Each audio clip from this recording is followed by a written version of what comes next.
Bun, dragii mei berbeci, începem cu voi, ca întotdeauna. Pentru ascendent berbec sau pentru cei care știți că aveți berbecul în casa 1, aceasta este harta din data de 27 aprilie 2025 de la evenimentul de lună nouă din Taur. Dacă nu vă cunoașteți ora nașterii și doar știți că v-ați născut în zodia berbec, puteți ascultați, nu garantez să se potrivească casele astrale pe aceeași poziție pe care o am eu aici. Însă puteți să ascultați că poate vă va fi de folos într-un fel sau altul. În ceea ce vă privește, vorbim despre uh, activarea casei sau axei, mai repede spus, axa resursele tale personale și resursele celălalt fiind un partener de viață sau, de ce nu, un asociat sau un, nu știu, faci afaceri cu altcineva, o persoană cu care tu ai o fuziune, fie din punct de vedere financiar, fie din punct de vedere sentimental, da? Sau spiritual, de ce nu? Și se activează și axa 11-5-11, adică axa creativității. În ceea ce privește luna nouă din Taur, vorbim, cum am vorbit despre luna nouă, înseamnă a pune o sămânță într-un sol fertil. Putem să vorbim despre o sămânță din punct de vedere financiar pe care tu o poți planta în momentul de față. Însă puteți simți tensiuni, să zicem așa, sau probleme în ceea ce privește încrederea în tine însuți, că e ca și cum nu știu dacă sunt în stare să fac acest ceva, da? Tu ai o dorință aici din punct de vedere financiar, însă probabil că nu ai încredere foarte mare în tine și în momentul de față ești într-un fel sau altul obligat. Nu-ți convine situația, însă nu prea ai ce să faci.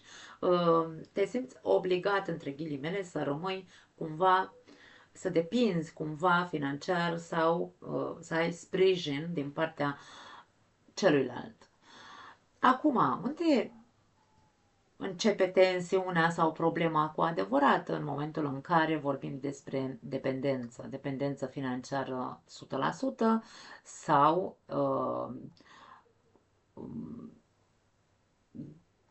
dorința de a deveni tu independent din punct de vedere financiar, și aici se produce acea tensiune. Această tensiune poate, hai să spunem așa, crea disconfort, discuții despre bani sau, de ce nu, sentimente. Aici putem să vorbim despre tensiuni din punct de vedere sentimental, legate de gelozie, posesivitate. Atât Scorpionul cât și Taurul sunt energii care conțin posesivitatea în interiorul lor. Da? Așadar, tot ce ține de gelozie, posesivitate, fie că e din partea ta, fie că e din partea celuilalt, într-un fel sau altul trebuie să știți să le controlați, da? Să vă controlați. În primul rând aș spune să te observi pe tine. Eu întotdeauna bat către fiecare dintre noi, da? Hai să ne uităm întâi la noi, la mine, mă uit la mine întâi și apoi mă uit la celălalt. În momentul în care te observi și vezi care sunt fricile tale, pentru că în casa 8 se află fricile noastre, se află fațetele noastre obscure, pe care noi nu le putem vedea, celălalt ni le oglindește, însă noi nu. Noi tindem să le proiectăm, orice axă zodiacală, nu contează despre ce axă vorbim, oglinda, cum sunt semne zodiacale diametral opuse, însă complementare între ele, vorbim despre oglinzi. Dacă tu ajungi să te observi și să vezi care sunt acele frici sau nesiguranțe în legătură cu resursele pe care le deții tu sau fricile în legătură cu faptul că nu ai încredere în tine, în forțele tale și așa mai departe.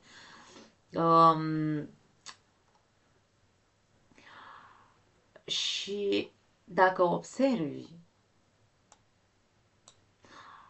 ce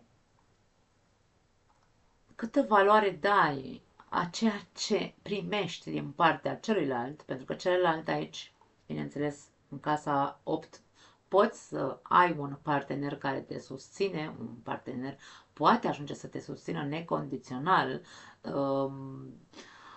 te sprijină emoțional, financiar și așa mai departe și tu să nu apreciezi sau să nu valorezi eforturile acestei persoane. Atenție, da? Aici e momentul să ne auto-observăm destul de mult.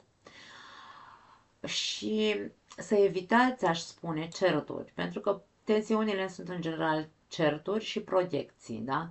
Să evitați certuri care au legătură cu banii, care au legătură cu posesivitatea, controlul, gelozia și alte minuni de genul ăsta.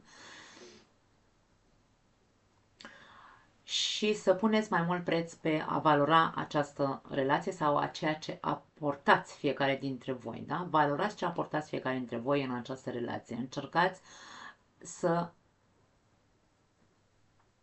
îmi vine să spun, încercați să gândiți pe termen lung, aș spune.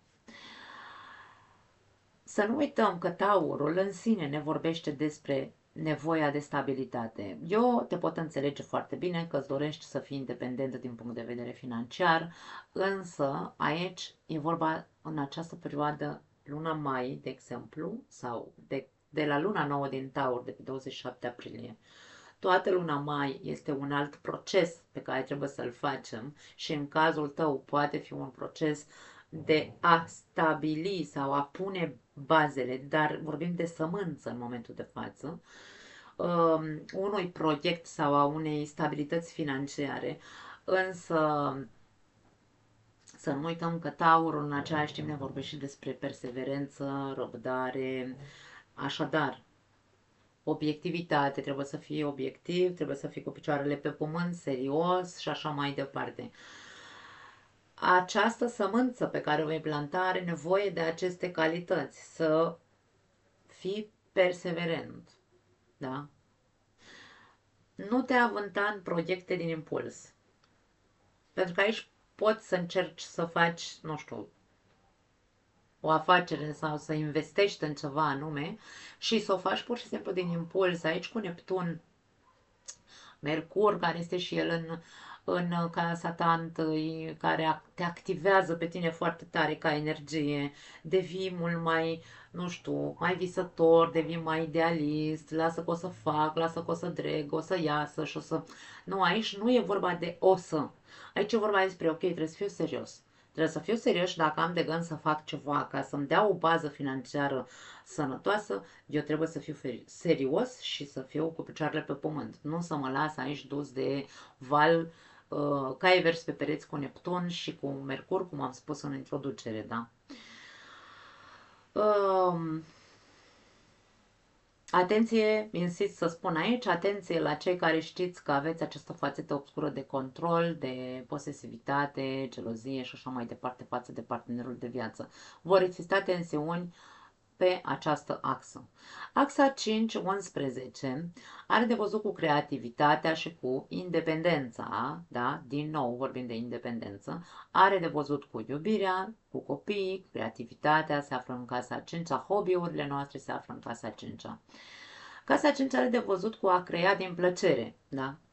Adică a face ceea ce îți place, însă din plăcere, nu din necesitate. Da? Aici e din necesitate. Vreau să construiesc ceva. Am nevoie să construiesc ceva. Însă aici este vorba despre, în casa 5 este vorba despre a crea cu plăcere. Iar casa 11 are de văzut cu creații pentru, hai să numim ideal comun, nu știu dacă e corect spus în românește. Adică e ca și cum să fie în beneficiul unei comunități. Nu poți face doar pentru tine. În casa 5 poți crea lucruri ale tale, să fie ale tale, pur și simplu, însă vorbim aici despre a face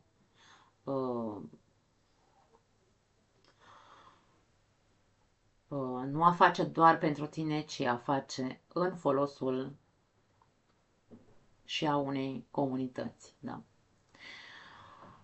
E ca și cum ai un ideal. Ai un ideal de viitor. Vreau să construiesc o bază solidă în care eu să pot să-mi folosesc toată creativitatea, inclusiv hobby-urile mele, să le activez în această perioadă, cu care să mă conectez emoțional, bineînțeles, dar care să fie pentru un bun comun, pentru mai multe persoane, nu doar pentru mine, la un nivel individual. Nu? Dacă aveți copii, Casa 5 ne vorbește despre copii. Pot exista tensiuni între copiii voștri și voi. De ce? Din cauza viziunii diferite de viață pe care o aveți. Aici, vărsătorul pe casa 11 este în casa lui, e ca și cum viziunea ta nu se pupă cu viziunea copilului. Sunteți generații diferite, așadar orice tensiune care are legătură cu copiii ar trebui ținută în frâu, aș spune, să nu ajungeți să vă certați aiurea doar pentru că nu împărțiți aceleași idealuri sau aceleași idei sau, da. Cu Pluton în casa 11, aici, în Vărsător, ți se cere să schimbi viziunea fixistă. Poate unii dintre voi aveți o viziune fixistă de viitor, dar într-un fel sau altul tragică, da? Pentru că în casa 11 sau Vărsătorul casa 11 ne poate vorbi despre fanatism, adică mă ia de cap așa, viitorul, când mă gândesc la viitor mă apucă criza, da? Intru în panică sau tot timpul mintea mea, pentru că vărsătorul este mintea cum se zice, um, mintea la nivel înalt, mă refer, da? O minte foarte deschisă, mentalitatea foarte deschisă pe care o ai, dar dacă este fixistă pe tragedii, pe, habar n-am, pe tot felul de hai să numim tragedii din punct de vedere al viitorului. Ca și cum, aoleu, nu mai apuc eu pensia, zic și o tâmpenie, ca să mă înțelegeți. Aoleu, nu știu, tu nu vezi că vin războaiele, aoleu, nu știu, habar n-am câte aoleuri poți să ai tu aici, în casa 11, da? Deci aici vorbim despre acest aspect. E ca și cum îți convine, nu-ți convine, Pluto îți va pune atâta presiune pe tine, într-atât încât, la un moment dat, să zici, acum, pe o parte, Pluto îți dă 5 luni la dispoziție să-ți revizuiești această mentalitate tragică sau tragică de viitor, da? Viziunea de viitor tragică trebuie revizuită. Pluto vrea schimbări aici, pe casa ta 11, schimbări în mentalitatea ta în legătură cu ideile sau cu viitorul. Pe 12 mai avem luna plină din Scorpion, care va rămâne activată, această axă a resurselor. Unii dintre voi e posibil să simțiți, hai să spunem așa, o presiune emoțională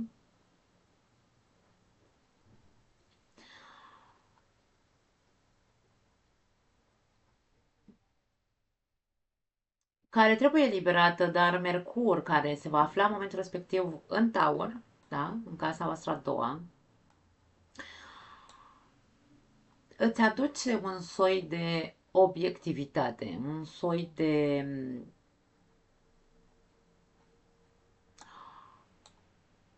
hai să spunem, vei înțelege de ce simți această presiune emoțională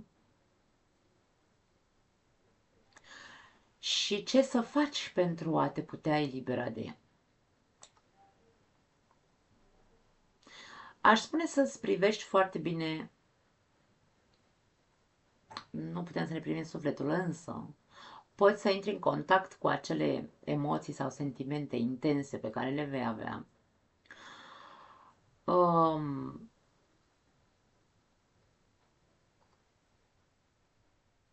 pot fi frici. În casa 8 se află fricile noastre. Frici sau anumite, nu știu, un sentiment de rușine, de ce nu? Se poate afla orice în casa 8, mai ales cu Scorpionul. Tot ce ține de rușine, tabuuri, ce să zică lumea, habar n-am, lucruri de genul ăsta. Presiunea emoțională va fi, poate frica, poate avea legătură cu frica ta de a nu reuși, da, să te pui pe picioare din punct de vedere financiar și să ajungi într-un fel sau altul la un soi de apăsare sufletească, îmi vine să spun, pentru unii dintre voi. Da. Aici e vorba despre, ok, când simți presiunea, pur și simplu lasă să iasă, dar nu o scoate la suprafață într-un mod tragic, într-un mod, nu știu, de jale sau într-un mod, nu știu, așa foarte dramatic, da. Nu e vorba de a dramatiza o situație, este vorba de a încerca să îți păstrezi obiectivitatea. Cu Mercur în Taur, trebuie să fii cât mai obiectiv din punct de vedere mental, ca tu să îți observi acele sentimente apăsătoare care vor exista în tine pe 12 mai, pentru că se pune o lumină. Soarele din Taur va ilumina această parte de frici, să zicem așa, din interiorul tău. Însă cu Mercur vei putea să fii obiectiv. Trebuie doar să fii atent la tine. În principiu, luna mai poate fi o probă pentru berbeci, poate fi proba în ceea ce privește valorarea. Valorarea a ceea ce ai deja în viața ta, a partenerului pe care îl ai, a resurselor tale pentru că le ai, valorarea copiilor dacă îi ai, bineînțeles, da? Și în a privi în viitor cu, nu știu dacă neapărat cu optimism, aici nu e vorba neapărat de optimism, de ce nu, poate fi, aș spune de cu încredere, nu cu optimism, da, cu încredere, pentru că odată ce reușim cu Pluton vărsător să facem acea revizuire mentală, da, în care să ne dăm seama că, băi, am și eu, le am pe ale mele și stau așa și mi-e frică de viitor sau nu știu, mi-e frică ce o să se întâmple în viitor. Viitorul produce, când ne gândim la viitor, trăim în anxietate și toată acest pătrat pentru voi e posibil să vă facă să vă simțiți foarte anxioși în ceea ce privește viitorul. Nu e despre asta. Nu uitați ce am spus la început, că quadraturile și opozițiile nu înseamnă ceva ce nu putem rezolva. Înseamnă că trebuie să depunem eforturi, înseamnă că trebuie să fim, nu știu, să trecem la acțiune, trebuie să fim obiectivi, trebuie să fim responsabili, înțelegători și așa mai departe. Da? Deci aici vorbim despre acest aspect care pe voi vă afectează pe aceste planuri. Însă, valorează ceea ce ai deja, fii răbdător sau învață să ai răbdare. Știu că e un cuvânt greu înțeles de berbeci. Da, și eu sunt berbec și știu, nu este virtutea noastră, răbdarea. Fii perseverent, învață să fii perseverent, învață să te liberezi de frici, de nevoia de control în ceea ce privește partenerul tău, copiii, și îndreaptă-ți privirea mai mult către a avea aici obiective comune. Cu cine? Cu copiii, cu partenerul, dar să fie obiective care să vă beneficieze pe toți. Da? Nu te lăsa influențat în totalitate de instinctul de supraviețuire. Nu mai proiecta nimic în celălalt, nimic din fricile tale, da? Nu mai proiecta în celălalt. Treci la acțiune, Marte în casa 5 te îndeamnă și îți dă vitalitate, îți dă putere să poți să treci la acțiune, să lupți pentru obiectivele pe care le ai, însă trebuie să te compromiți. Trebuie să te compromiți pe termen lung. Ok? Nimic nu se materializează de pe zi pe alta. Trebuie să ai foarte, hai să spunem așa, prezent acest mesaj în capul tău. Fii disciplinat și asumat. Um,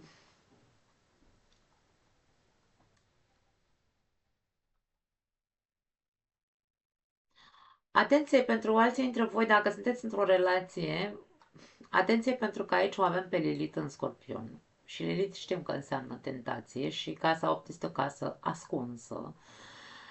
Dacă aveți certuri acasă, de exemplu, dacă aveți un partener și aveți certuri acasă, că e pe tema copilor, că e pe tema banilor, că e pe tema geloziei și, nu știu, habar n-am, nu mai contează. Indiferent ce tensiune aveți în casa voastră, mare grijă pentru că aici puteți să fiți tentați să călcați strâmb. Mm? De ce? Pentru că Marte în casa 5 este și casa iubirii, casa iubirilor pasagere, ca să ne înțelegem, da? Și aici tot acest pătrat se formează între Marte, Lilith, Pluto și Soarele din Taur, da? Poate exista tentația, poate exista curajul să calci strâmb. E doar o avertizare, da? Pentru cei care sunteți, într-un fel sau altul, curioși de o tentație.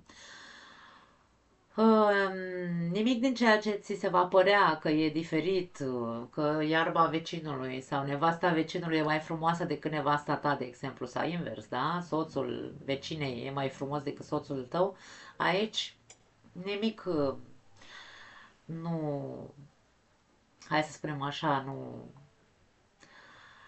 poate părea, la început poate părea super atractiv, dar după aia nu este atât de ideală acea persoană cum o vei vedea tu. Poate fi o iluzie pe care Venus în conjuncție cu Neptun, o va face la momentul respectiv, da? Și va forma acest trigon cu Marte, ar putea să fie, într-un fel sau altul, între 12 mai și 7 iunie am scris aici, așadar am căutat exact perioada în care puteți să fiți tentați să călcați strâmb, da? Între 12 mai și 7 iunie, atenție, atenție. Pentru că pe 12 mai se întâmplă acea lună plină în Scorpion.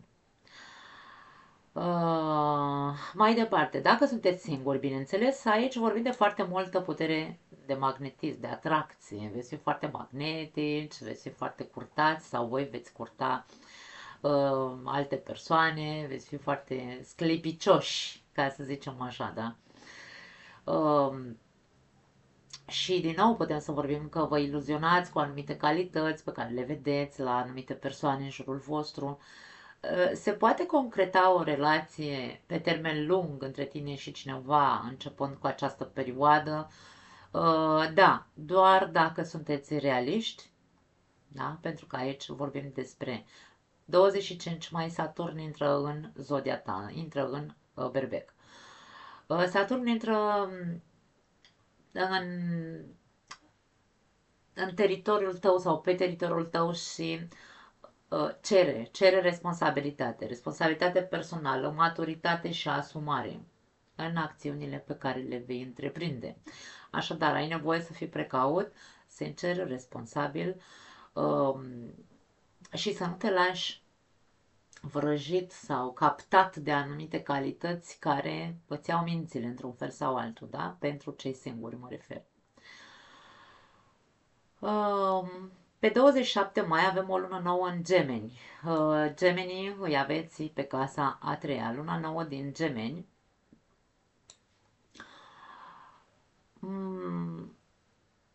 este hai să spunem, o nouă oportunitate de a planta o sămânță.